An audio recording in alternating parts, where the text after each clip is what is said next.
Hello, welcome to 100 Days of Tonalism with Michael Francis McCarthy. I usually go by M. Francis, but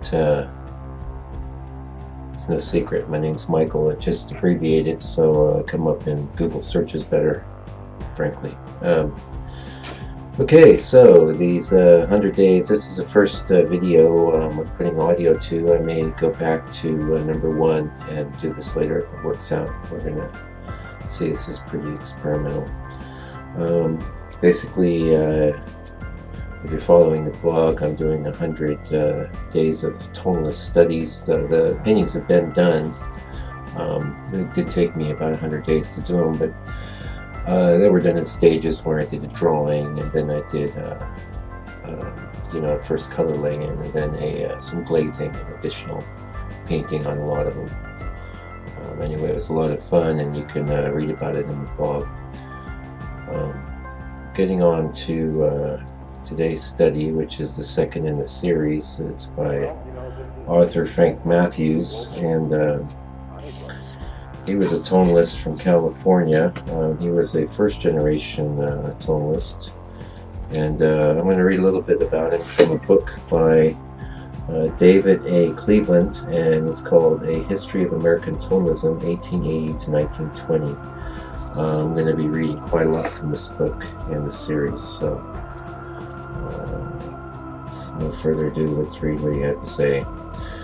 Arthur Mathews, born in 1860 and thus a member of the prime generation of tonalists, took the decorative aspects of aesthetic tonalism, the emphasis on line, form, and color patterns, and turned it to his depiction of Monterey cypresses, the dunes and pine groves of the area, creating expressive designs that flattened the image and brought it close to the picture plane for added dramatic and decorative effect. Mathews' tonalist style, given its abstract and formal underpinnings, was perfectly suited for the depiction of landscape, and after 1907 the demand for his landscapes far outstripped that of his figurative work. Okay, let's talk a little bit about the painting itself. What I really liked about this was the colors in it. I'm particularly attracted to the purples down on the ground, and the oranges and creams in the sky. Also, the cloud formation is not like the sort of thing I do normally, but one of the great things about this project was that I could sort of express myself in different ways than I might normally, because I was making a study of another artist's work. And so that did force me to do a lot of things I wouldn't normally do. And this is a pretty good example of that. I wouldn't normally do a big cloud in the center like this. But, you never know, I might now. We're going to see how this influence of this project plays out in my own work.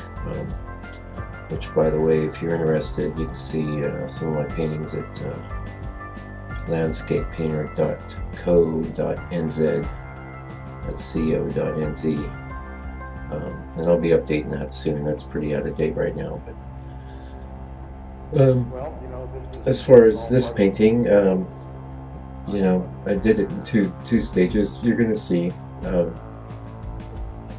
was a color block in, and then I was pretty happy with that, but I did go in and add little touches here and there, and this particular video is like way sped up, but I'd say altogether the total painting time, is maybe 3 hours in total.